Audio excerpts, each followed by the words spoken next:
കോഴിക്കോട്ടെ ICU പീഡന കേസുമായി ബന്ധപ്പെട്ട അതിജീവിത സമരം തൽക്കാലത്തേക്ക് നിർത്തിവച്ചിരിക്കുകയായിരുന്നു. പക്ഷേ ഇന്നിപ്പോൾ വീണ്ടും കമ്മീഷൻ ഓഫീസിന് മുന്നിൽ സമരം തുടങ്ങാനിരിക്കുകയാണ്. 3 ദിവസത്തിനകം അന്വേഷണ റിപ്പോർട്ട് നൽകാമെന്ന IG-യുടെ ഉറപ്പ് പാലിക്കാത്തതിനെ തുടർന്നാണ് സമരം പുനരാരംഭിക്കുന്നത്. നീതി നിഷേധം ചൂണ്ടിക്കാണിച്ച് ഹൈക്കോടതി ചീഫ് ജസ്റ്റിസിന് അതിജീവിത സങ്കട ഹർജി നൽകിയിരുന്നു.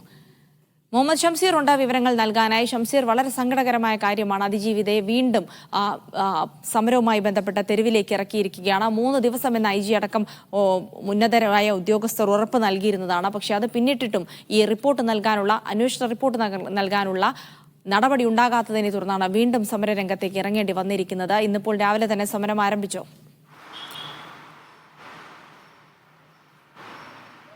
ജിൽസി സൂചിപ്പിച്ച പോലെ തന്നെയാണ്. നമുക്കറിയാം, കഴിഞ്ഞ വർഷം മാർച്ച് 18-ാം തീയതിയാണ് യുവതി പീഡനത്തിന് ഇരയാക്കുന്നത്, അതും കോഴിക്കോട് മെഡിക്കൽ കോളേജിലെ ICU-വിൽ വെച്ച്. അപ്പോൾ അത് കഴിഞ്ഞൊരു വർഷം കഴിയുമ്പോഴും ഇപ്പോഴും നീതിക്ക് വേണ്ടി തെരുവിൽ സമരമിരിക്കേണ്ട ഒരു അവസ്ഥയിലേക്ക് അതിജീവിത എത്തി എന്നുള്ളതാണ് അതിൽ ഏറ്റവും നമുക്കൊക്കെ പരിതാപകരമായ ഒരു കാര്യം. അപ്പോൾ ഈ സമരത്തിലേക്ക് നയിച്ച കാരണം എന്തെന്ന് വെച്ചാൽ, നേരത്തെ അതിജീവിതയുടെ മൊഴിയെടുത്ത ഡോക്ടർ പ്രീതി തൻ്റെ മൊഴി ശരിയാം വിധം രേഖപ്പെടുത്തിയില്ല എന്നൊരു പരാതി അതിജീവിത പോലീസിന് നൽകിയിരുന്നു.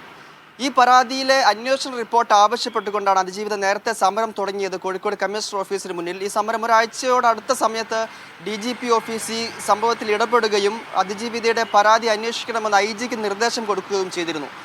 IG പിന്നീട് അതിജീവിതയെ IG കാണുകയും ഈ സമയത്ത് 3 ദിവസത്തിനകം അന്വേഷണ റിപ്പോർട്ട് നൽകാമെന്ന്, അതായത് പോലീസിൻ്റെ അന്വേഷണ റിപ്പോർട്ട് നൽകാമെന്ന് അതിജീവിതയ്ക്ക് ഉറപ്പ് നൽകുകയും ചെയ്തിരുന്നു. ഈ സാഹചര്യത്തിൽ നേരത്തെ സമരം അവസാനിപ്പിച്ചതാണ്. എന്നാൽ 3 ദിവസം കഴിഞ്ഞ് ഒരാഴ്ചയോടടുത്തിട്ടും ഇപ്പോഴും ഈ അന്വേഷണ റിപ്പോർട്ട് നൽകാത്ത സാഹചര്യത്തിലാണ് അതിജീവിത വീണ്ടും സമരത്തിലേക്ക് നീങ്ങുന്നത്.